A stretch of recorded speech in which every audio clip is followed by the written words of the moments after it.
عندك طقطقه في الفك او كل ما تفتح تفصل الفك كده تسمع صوت طقطقه، هنا الفيديو ده عشانك.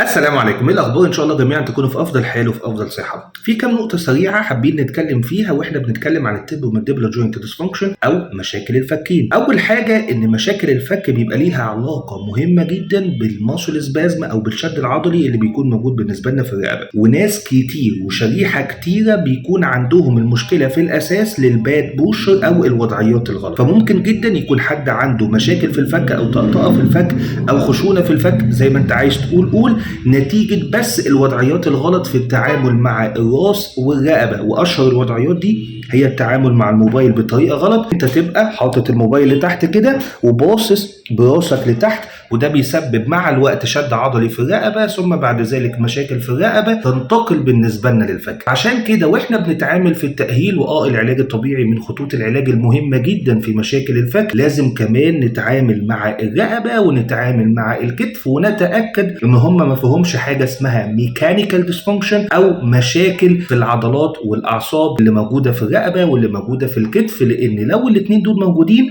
هتلاقي مشاكل الفك عندك بتخف وترجع تاني وهكذا. وتاني نقطة بالنسبة لنا واحنا بنتعامل مع مشاكل الفك، ان في شوية حاجات لازم ان انت تاخد بالك منهم لو انت عندك مشاكل للفك. اول حاجة ان انت ما ينفعش تفتح بقك او الفك للاخر خالص، ده يزود احتمالية حدوث مشاكل اكتر في الفكين، ممكن توصل لحد خلع مفصل الفك لمجرد بس الاكسسيف اوبننج او الفتح الزيادة عن اللزوم. تاني حاجة ما ينفعش تحطه في اكشن باستمرار، زي ان انت تندغ لبانة او تاكل اكل تقيل محتاج مضغ كتير. الحاجات دي كلها بتزود من احتكاك العظم ببعضه، وبالتالي لو انت كان عندك مثلا خشونه في الفك ممكن جدا يزود الموضوع. وتالت حاجه ودي الاهم، حاول بقدر المستطاع تكون مش اجريسيف، لان انت طول ما انت بتتعصب، طول ما انت بتشد عضلاتك، طول ما انت بتضغط على الفك اكتر، طول ما الوجع هيبقى اكتر بكتير. فحاول ان انت تهدى شوية. والأهم كمان إن حضرتك لو مدخن حاول تبعد عن التدخين في الفترة دي، لأن النيكوتين كمان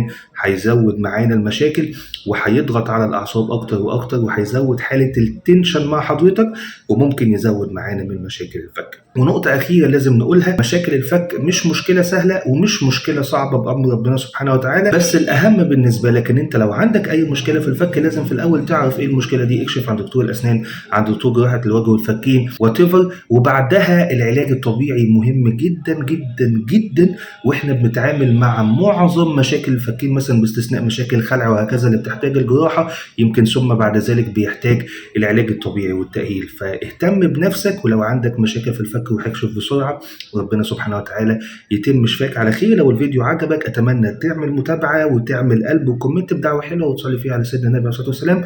ولو مهتم دايما بالعلاج الطبيعي للاعصاب والعمود الفقري فهنا مكانك. وما تنسوش ان انتوا تصلوا على النبي. انا مصطفى سليم، هنا حكيم اعصاب. اشوفكم الفيديو الجاي.